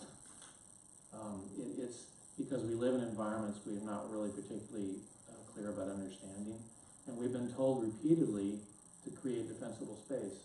And we've been told repeatedly, and it may have been working in the past, that we can control these fires, but that's a myth that really causes a lot of problems. And as we've talked about before here already, homes burn because of embers. And what's ironic is defensible space. If you have a clear path after the fires move through chaparral or forest, the embers actually accelerate toward the target, which is the house. And so what do you have to do to keep that from happening? Well, you don't cut down oak trees, which I know some people have done, at least after the 2007 fires in San Diego, because they were told to clear around your house. What we have to understand is how fire behaves, and look at the science and see what's going on. I don't know if any of you know where Coffee Park is in Santa Rosa. It jumped over the 101 also. It was about a mile away from any wildland at all. So not only didn't anybody have any dispensable space, nobody thought, there's no way on earth this neighborhood would burn down. Well, it was absolutely devastated. And so what we have to start looking at, and the fire service needs to ramp this up, It's not all about vegetation. We've got to make these homes safe, and there's a way that we can do it. It's solvable, but we have to look in the right direction.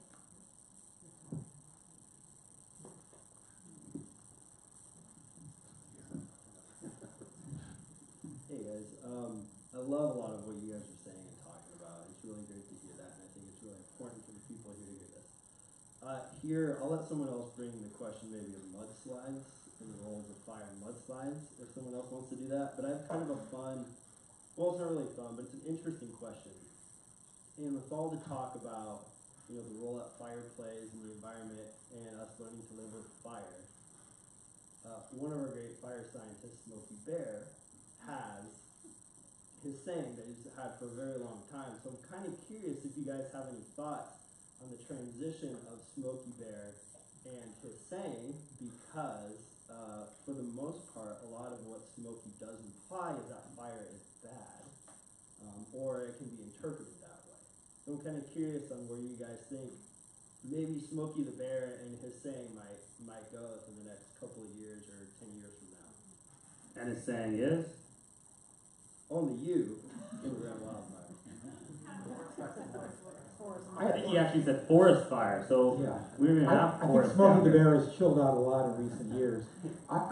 If you remember Brad's talk at the beginning, he showed the pine savannas in Florida as a really classic fire-dependent system. And there's an interesting historical thing about fire, even before the Smokey the Bear thing, that early Forest Service couldn't understand why the local yokels in that part of Florida were burning the pine savannas every year, even though it was absolutely critical. And so there's actually a documented record. They hired a high-powered psychologist in New York City to come down and look at why these people were burning their pine forests every year. And the report said that they're culturally deprived, they aren't very well educated, they don't know what they're doing, and we can just get them to not burn. We'll have a really stable ecosystem here, which is exactly the opposite.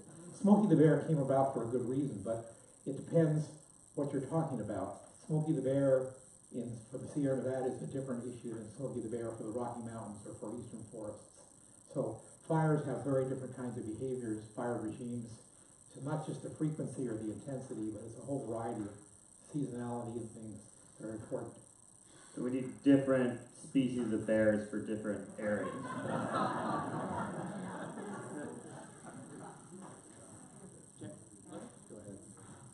Hi.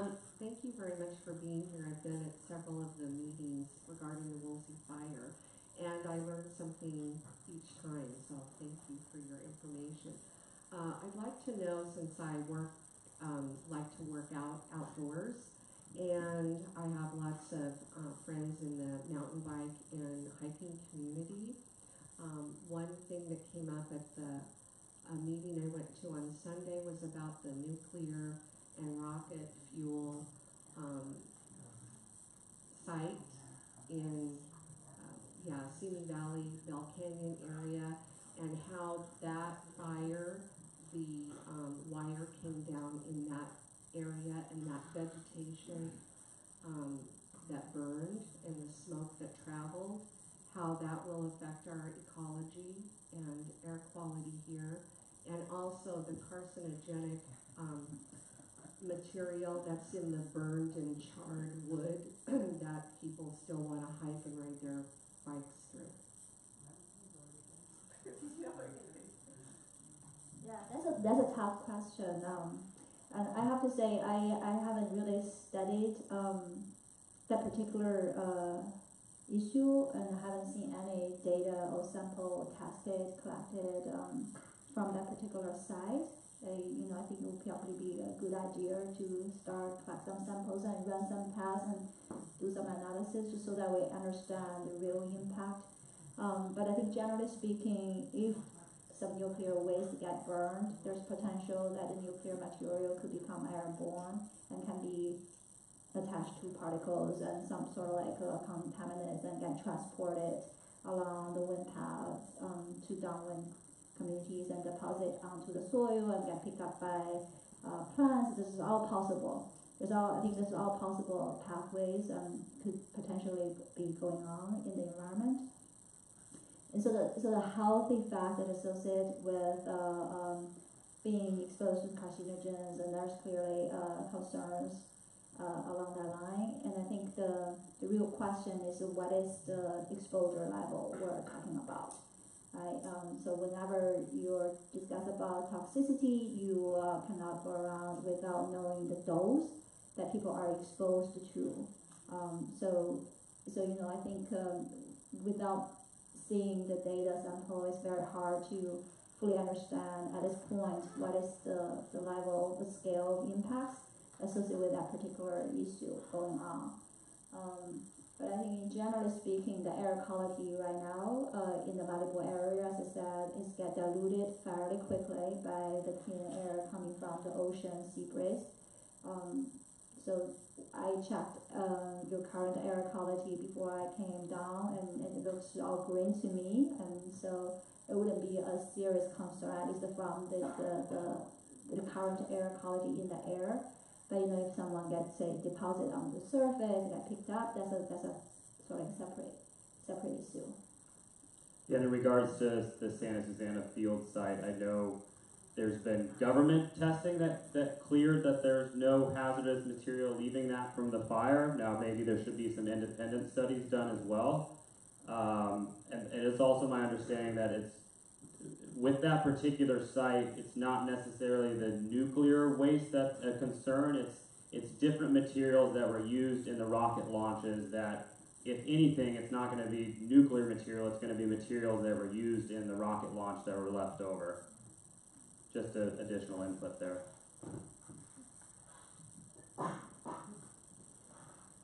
Can I jump back to the Smokey the Bear thing? Just for a second. So I love Smokey the Bear. He's really important in the Santa Monica Mountains. He should actually be a California grizzly bear. Smokey Bear is a brown bear. They just don't belong here. Unfortunately, California grizzlies are extinct, but that's another story. But there's zero tolerance for fire in the Santa Monica Mountains. I mean, nobody's going to allow a fire to run. There's this sort of schizophrenic thing. Well, we need to have fire in the system. It's a good thing. And then, okay, well, people are dying and homes are burning. Fire is actually bad in that regard. And that's why Smokey the Bear became Smokey the Bear. And so we can't, play this sort of dual role. You're just not going to have natural fires in the Santa Monica Mountains, or anyway in Southern California. No battalion chief's going to let that happen because people get hurt. So what has to happen is we have to make our communities fire safe. And then we can sit with our cocktails and watch the fire go by. But until that happens, it's a really complicated story. Okay, so I'd like to switch a little bit, and there was so one of the images that Ezekiel showed were two of my favorite animals, a California newt and a California red-legged frog. And they both require streams, and they both require pools in streams. And as you guys know, these pools are oftentimes very small. And one of the big issues that our Smokey the Bear colleague mentioned is debris flows, and how those debris flows might, as they do, they flow down the sides of creeks and fill in those pools. The red-legged frogs in particular have been probably one of the biggest success stories in the mountains. And I'm wondering what you know about predictions this year. It looks like a rainy year for debris flows, and how that's going to affect the streams, how that's going to affect the native amphibians, which are in trouble, how that might affect also crayfish, which are invasive, that we'd like to get rid of. Well, I'm an upland plant ecologist, but I will take a quick crack at it because yesterday I saw a red-legged frog. A number of us went out to meet with Los Angeles County Public Works, who is proposing and actually has already done emergency work before we could stop them on a culvert about 1.5 miles upstream in Leo Carrillo State Park, the first culvert that you have on Mulholland Highway. And they got an emergency permit because they were concerned that the culvert was going to collapse because it was undermined. And they went ahead and injected some concrete into this undermined portion. They may have entombed some red-legged frogs. some red-legged frogs have been reintroduced back into various sites in the Santa Monica Mountains, and a number of the scientists from different agencies are discussing what to do about that.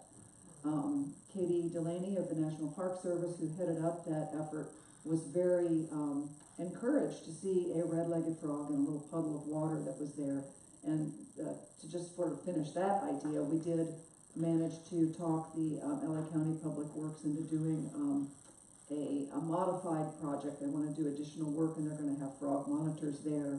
And a number of biologists hiked up the empty. It was really great having a meeting in the middle of Mulholland Highway, and found sufficient pools upstream where they could be located while the county does its work. But there is discussion about, should we go in and take some individuals out from some of these populations and house them in the zoo for a while?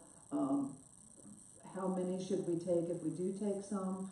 What if they don't survive in the zoo? What if, because it's a unique genetic population, how many should we save? How many should we just leave them there? They did find quite a few at the source population that are still doing pretty well. But Leo Carrillo State Park is predicted to have an 80% chance of severe debris flows if you look at the interactive map that's available.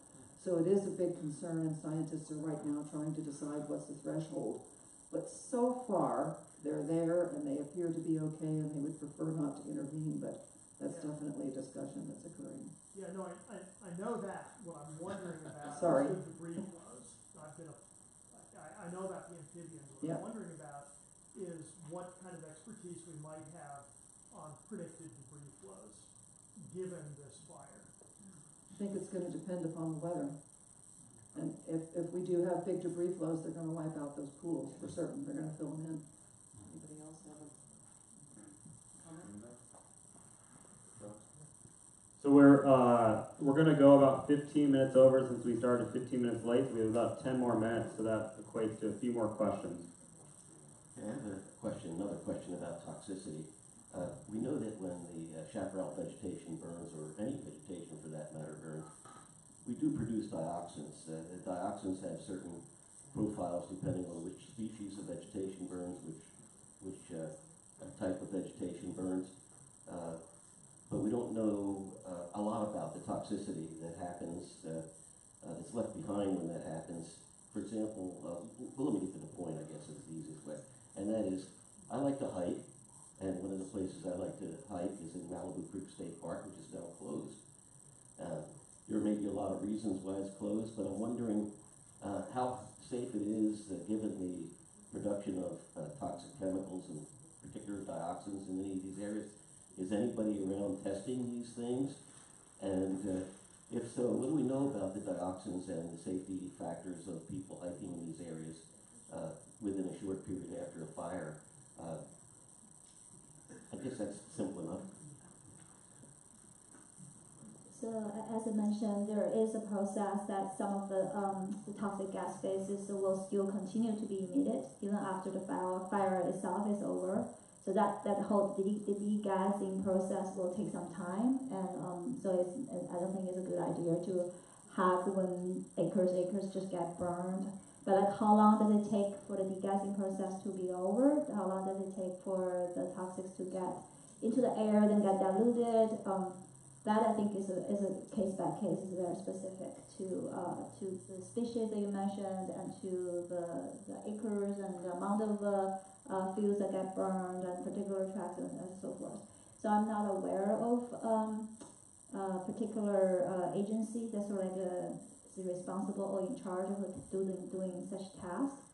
But it doesn't mean that the communities cannot like put in requests and sort of get those agencies to be more engaged. Well, I need to follow up because you're speaking of off-gassing, and what I'm more concerned about is the dioxins that are left behind in the residues in the soil, because the dioxins, as you probably know, bind very tightly to soil particles and so forth. So that's really the thrust of the question. So then there is a possibility where, you know, if you're, especially when you go hike and there's physical activities, there's resuspensions potentially, that some of the particles, soil particles that deposit already on the surface could be resuspended, could be potentially being held. So there is a possibility where you can get exposed through that route. But to what extent that could be, and then what are the levels that we're dealing with, and again back to the question about the dose response and toxicity. You cannot really talk about toxicity without talking about dose. That I feel like is more specific to the site, without taking some samples, taking some measurements, really understand it. It's very hard to give a yes and no kind of like a guidance on that. Suzanne, did they give you a huge budget to do those toxic sampling? No. I did want to answer one thing though.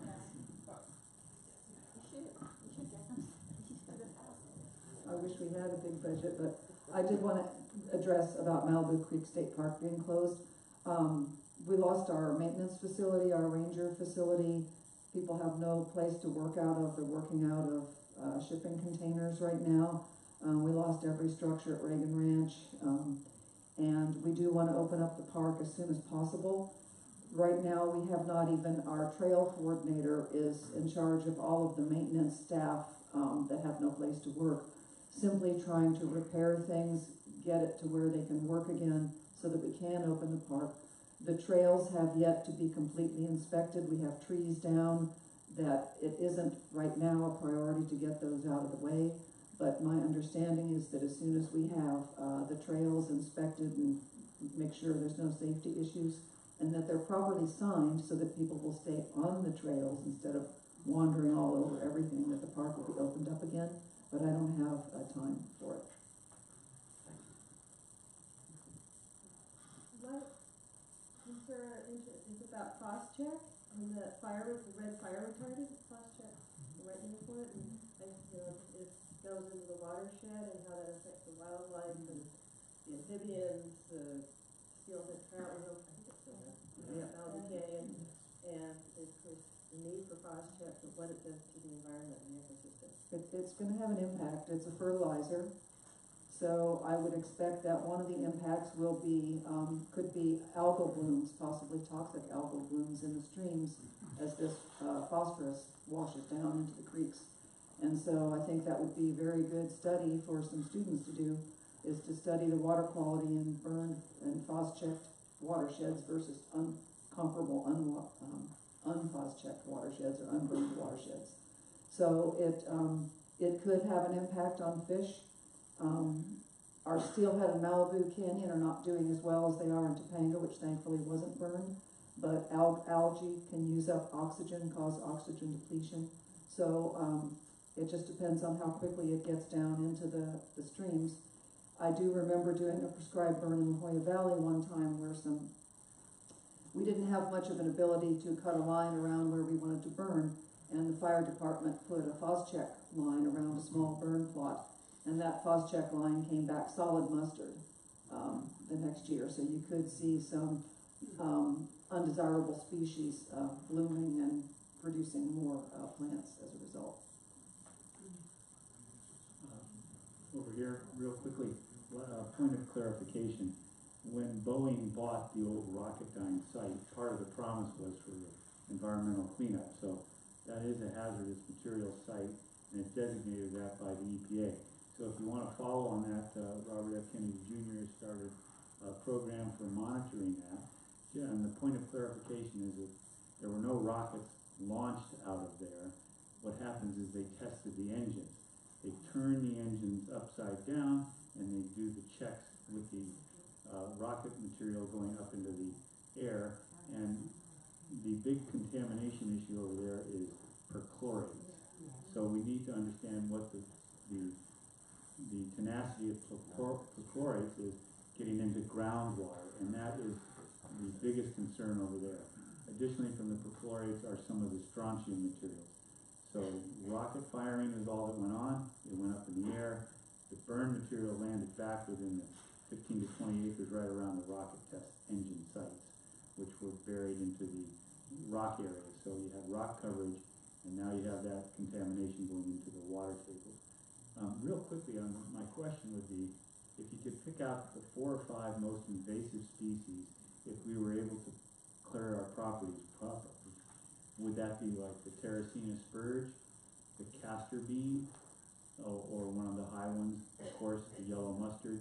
So if you could just, one of you pick out the 4 or 5 most invasive that we should be pulling out first on our properties. Well, I've kind of, mustard, I would love to see it gone, but it is low on my priority list. Terracina spurge is particularly bad in Malibu. The seeds have a long life in the soil. They can pop their seeds out in a 15-foot radius. They also have kind of a toxic sap that can cause temporary blindness. So I would say that would be a big one in Malibu. I particularly don't like arundo and Cape Ivy. I mean, I have a whole big long list. I don't think anybody's going to be pulling arundo out by the roots. It's a little bit hard to deal with. Harding grass is another one. Castor bean is going to be stimulated, and the seedlings are really easy to pull up and fun. So I would go after the castor bean. The first foot or two, the castor bean, you can get it out very easily. Yeah, but the seedlings, you'll see hundreds of them, and they get the big 2 cotyledons that come out first, and they are super fun to pull out. You can just see your work, within 20 minutes. Russian thistle? It's not particularly a fire follower, but right now, if you see any Russian thistle, what happens, the way it distributes itself, is that it's very weak at the base. So it has weak cells, and then I have my crew out, a couple crew members are here today, working on Russian thistle at Point Malibu State Park, and so it becomes detached and then starts rolling and distributing its seeds. So it's not particularly a fire follower, but I'd get rid of that too. It's pretty flammable. It can cause spot fires once it does catch fire. So a post-fire environment, I mean, there's 2 stories going on here. First, the homes and the families that have been impacted. There's an opportunity, and I would plead all of you, if you lost a home, or you know somebody who did, or you didn't, and you were lucky, there's a lot of things you can do to make sure the next time it doesn't cause a loss of home, or you can protect your home now. And what I would like to see is this evening not end here tonight, that you go home and you resolve that you're going to make sure you're going to figure out how to make your home fire safe, and that's particularly focusing on the home itself, not grinding up the habitat, because that's not going to help with embers. In terms of invasive species, this is a wonderful time in a post-fire environment in areas that have not been invaded by invasive plants. The fire was so hot, whatever invasive species were there got toasted. And so those are the areas you want to go look at in the next 6 months, and they provide a lot of hope, because seeing the green come back and seeing the native green wildflowers and the resprouts, it really makes you feel a lot better about the whole situation. But in areas that have already been disturbed, where there's those plants you were just talking about, this is a perfect time to say, okay, I've had it with these things.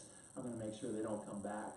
And it's a pretty daunting task, but it's actually very rewarding. There's a lot of groups working on that. Even on your own property, if you have enough land to make it matter. Even the bromus and the weeds, the things that get in your dog's ears and your socks, you can get rid of those if you're just on it. And you've got to stay on it for a couple of years, maybe 3 or 4, but it can be taken care of. And you can create your own home as an ecological restoration site. I want to mention and give a plug to Rick that if you didn't see it, Rick had an op-ed piece in the LA Times, 2 days ago, 3 days ago? It was Tuesday. Tuesday, about fire and chaparral and home protection. I really urge everybody to look at it. Very well written article. Thanks. So just hey. jump on that. If you want to have a packet of information about how to protect your home so it doesn't burn next time, 95% of the chance not. I have a sign-up list back there, and if you don't mind me sending an email, I'll send it all to you. And it's really, we've got some great people working on some wonderful stuff. It's, you don't think about it, but there's things we can do, and these disasters are preventable. Fire isn't, but losing our homes is. So signing up for that newsletter, and then what about some other resources like CAL FIRE, State Council? Are there some other great agencies that put out good information, or is your newsletter the only one? Yes. The problem is 99% of the time we've been focusing on habitat and vegetation removal. Correct. Right? And it's just because that's what people do. There's nobody in Sacramento advocating for you and the whole families that have lost their homes. The timber industry, the biomass centers, they're all over the place. So that's why the logging's happening. But what needs to happen is, you know, you've got to convince everybody around you and maybe your local political leaders, can we figure out a way how to keep my home from burning in the next fire? And I know it's not about vegetation. I've already got my defensible space. How do I keep my home safe? And that's the question I want to ask. And local fire people really have it together. I don't know what happens when people get higher in the management world, and I think you probably all know what I'm talking about. They lose touch with reality sometimes. And so it's really about making that home fire safe. The fire safe councils are great. It's a great venue, but a lot of them focus on vegetation clearance. There's grants right now available to retrofit your home for free, basically, to get ember-resistant vents, fireproof roofing, and they did a retrofit thing in Minnesota, which I know is in California, but they put exterior sprinklers on 188 homes. There was a fire in 2007 there. Every one of those homes survived. About 100 other homes that didn't have sprinklers did not. So there's an option. Not for everybody, but there's a lot of things you can do. I'm in Oak Park, and just wanted to share, first of all, that the local coyote family walked past our defensible space this morning. First time I've seen them since the fire, so I thought they were gone. So that was great news to see them. I remove invasive crayfish and have been cutting back Mexican fan palms in Ladero Creek in the Wistful Vista open space. And noticed after the fire that I walked down and it looked like the creek willows and oak trees along the creek had formed a natural fire break, or they had stopped the fire. And it looked as though the only place the fire had jumped the creek was into a stand of former and newly growing Mexican fan palms. So I wanted to confirm, is it true that the creek willows and the oaks have a natural resistance to fire?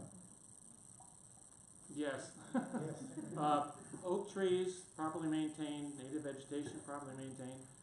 They create a heat sink when the fire comes and an ember catcher to keep things from hitting where they're supposed to go.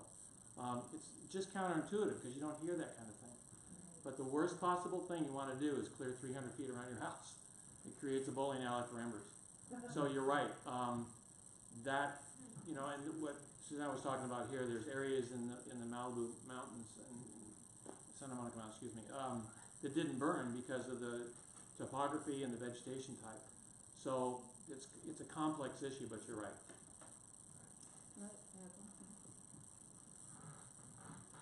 I wanted to acknowledge my friend Tony Schaefer over here. We're both on the Malibu ERB, and sometimes we butt heads a little bit over how much clearance people should have. But one thing we completely agree on 100% is that one really good thing you can do is plant some coast live oaks northeast of your property. They catch embers, they create a microclimate. Now you don't want lighter fuels underneath, you want to maintain them. But I feel a lot safer because of the one coast live oak that I planted about 20 years ago that's 40 feet tall now because my neighbor waters a lawn and caused the tree to grow. And another one that came up when I removed a pine tree. And I feel pretty good. I've got a big wall of coast live oak in the direction the fire would come from. So that's a really good, friendly tree to have. Can you speak about the ladder fuels for a moment? Yeah, ladder fuels, the chaparral fires, a lot of fire propagates along the ground. So if you have the fire department talks about limbing up. I don't like the term lollipopping because I don't want to see things lollipopped.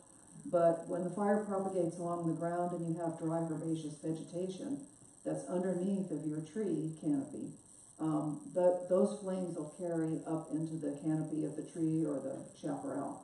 So what you want to do is if you have shrubs and trees around your house is to make sure you don't have something on the ground that if it does catch fire, it's going to take that fire up into the canopy.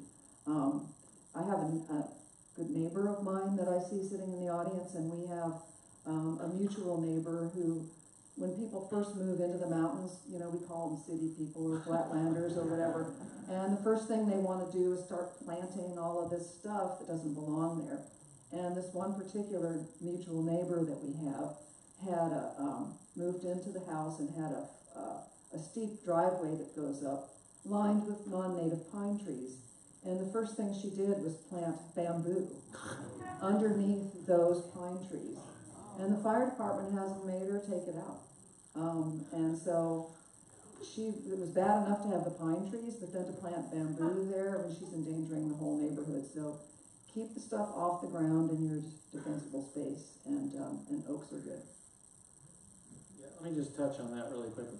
You know, a fire marshal I knew down in Poway, after the 2007 fire, we went around and looked at a lot of the homes that burned, and these big giant Canary Island palms, you know, took out multi-million-dollar homes up and down the canyon. And I said, okay, so tell these people to take it out. It's within the 100 feet defensible space. Take them out, because it's taken their house out and the neighbor's house out. He says, not going to happen. I said, what? The minute we start doing that, the phone's going to be ringing off at the city council, off the hook in the city council, and you know, so the fire agencies are hamstrung sometimes in terms of what they can actually help people understand, because there's so much political pressure on them. You know, so defensible space seems to be only applying to non-native to native plants, essentially. Everything else is fine. Acacias, palm trees, which take out homes all the time. Eucalyptus. But the thing about trees, even eucalyptus and pine trees, if they're properly maintained, you know, you're okay. The problem is the mess that they make sometimes. And you probably have all seen pictures from Paradise. A lot of those trees are surrounding homes that are basically cinders now. And the trees are not burned. It's usually the house that ignites the tree, not the other way around, if it's properly maintained.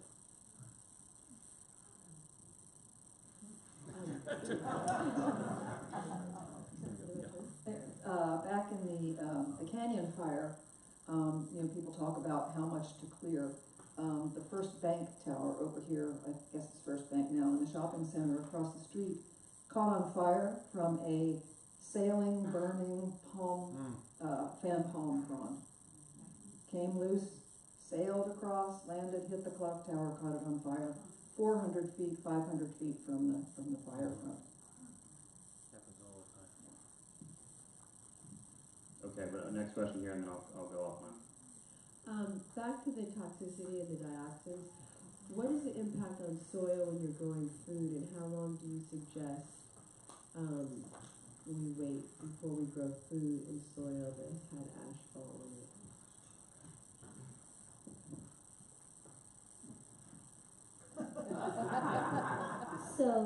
So growing food out of a contaminated soil in general, I think it's just not a good idea. Lots of those toxins, they bioaccumulate. They get, absorbed into the vegetation or into whatever will grow out of those soils. And they can move up the food chain. Just generally speaking, I don't think it's a good idea.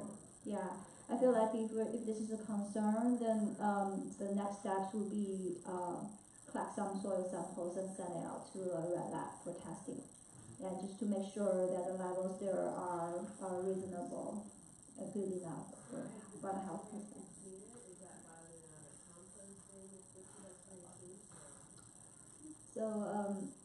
So I don't have the answer for you. I'm not particularly expert on that particular topic. But if you ever have concerns, we can talk maybe offline, and someone who's in that area can help you better understand the situation. All right, last question here. I wanted to know about bark mulch. I've seen and heard conflicting things about whether or not it's recommended for fire suppression in defensible space. I've asked the fire department directly. They said it's fine, no problem. But then I saw behind O'Gara High School how the bark they had rather thick not only caught fire, but then re-caught fire. They had to watch overnight for 24 hours because it was smoldering underneath for several days. Yeah, bark in the Mediterranean climate in flower beds really ought to be outlawed. And I'll tell you why.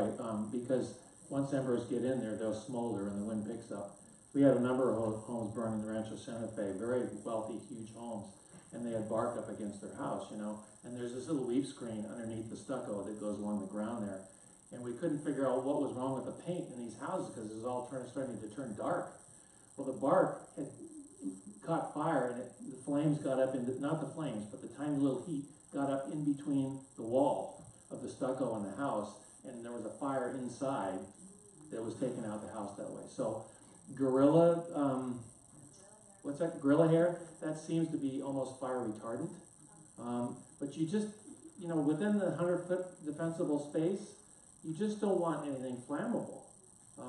You know, patio equipment, umbrellas, but the defensible space issue has got to be done properly. It's not cleared. It's properly maintained with shrubbery that's going to be fire resistant. So with that, we're going to end here. But as Rick said, this is just a taste.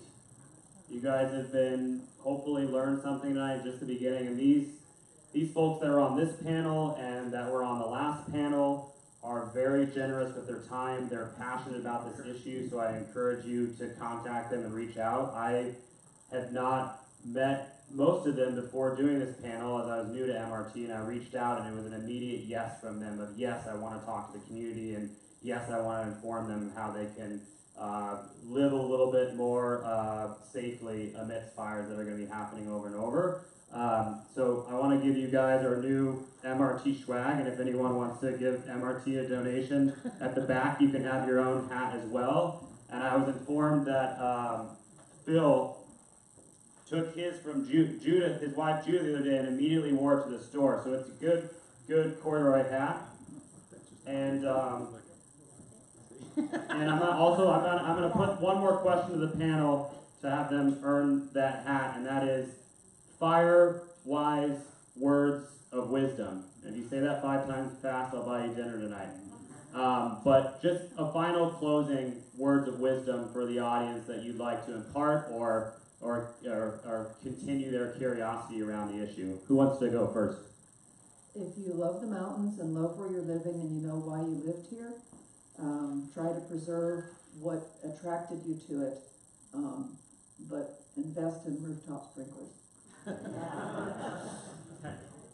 Nature's really wonderful. Everybody sort of agrees with that. Get to know what's out there. Get some names down, because when you go to parties and there's nobody there that you know, how do you feel?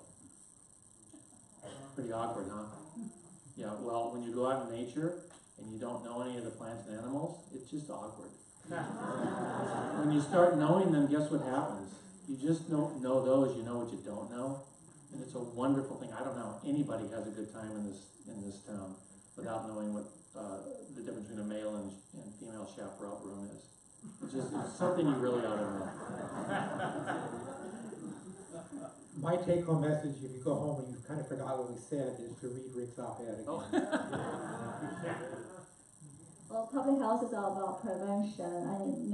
Today I learned from this great panel that we cannot prevent fire from happening, but there's a way that we can do to prevent the impacts of fire on public health. And my final word of wisdom is support all of these institutions that these people work with. They're doing wonderful things to keep our habitats healthy for all the species, as well as us humans that live in that space. And with that, MRT is one of them. So if you give a $25 plus donation, we will plant a plant in your name and put it on our online map. And so you can have your very own plant with your name on it and know the exact location and have a picture of it. But that's one of the things that MRT is doing, is we're revegetating a lot of these different hillsides that have been heavily impacted due to human development. So thank you guys, and let's keep the conversation going.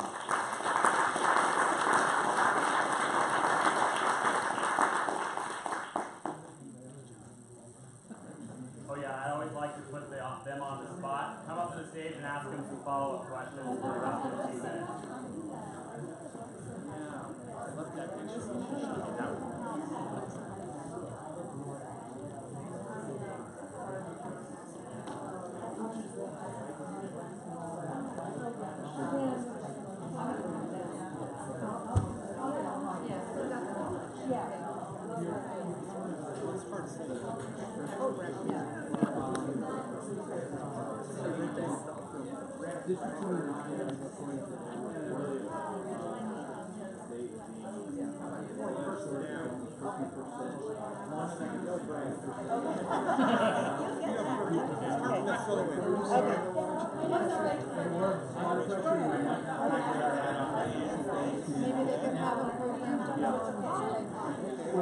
also with that also no, it's no. There's a lot of drama about it, and it makes you feel that essentially God owns dead trees. But you know, it just hasn't happened. I mean, there was one fire, the Ferguson fire, and there were a lot of trees, dead trees in there. But you know, the way they talk about it is these dead trees are going to cause these fires, and that just hasn't happened because within about 3 years of the tree death, all the needles fall off. The most flammable part of life of the tree is before it dies. So, and then my issue is people are dying and homes are burning way far away from those dead trees. Okay, we can worry about the dead trees. Let's fix the people that are getting hurt first, you know? So that's sort of my attitude is. All right, cheers. Oh, have we met? Great. Hi.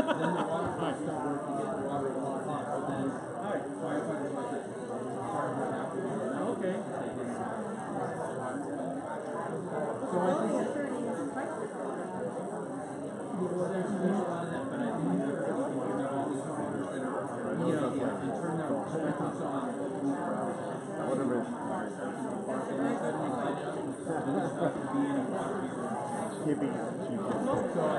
just something we want. Thank you. No, it's very important. Him. Oh, him. What about it? Yeah.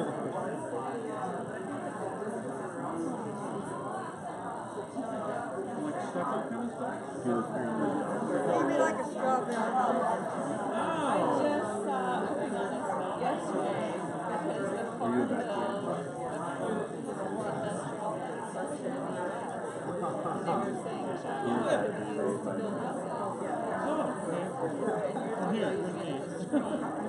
or actually in the house.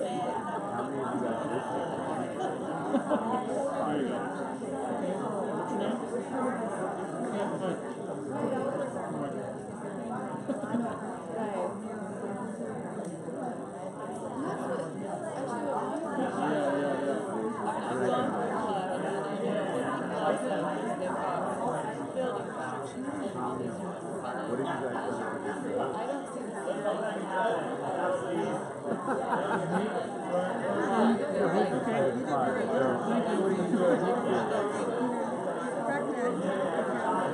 well, that's good. Yeah. Thank you.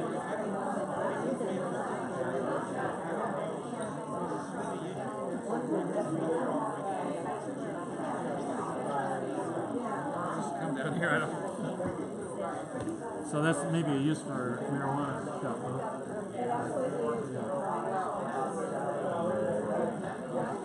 Well, we really got to get off this green algae thing, you know, it's just really pretty. So, yeah. Well, it's, again, it's really honestly not about raging heat, it's about numbers, you know. You can have a raging 150-foot plane when 100 feet away, you feel it. But for a house, it's fine. It's just these little devils that get into that crack, that little glass, you know. Oh yes, there's that. Oh yes, absolutely. You know, that is not acceptable to do. Yeah, well, maybe there's a option. I mean, that's one more thing, right, to do.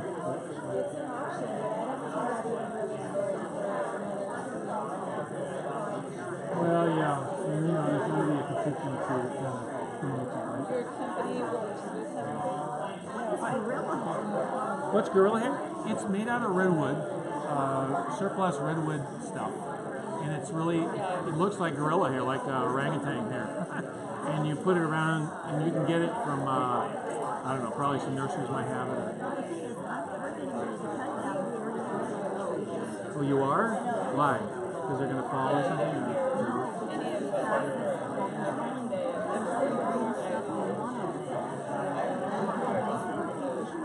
Now, who says that? Okay, you got to be really careful and just, are they dying? Is that what you're saying? Or, oh, they are. Okay. So don't.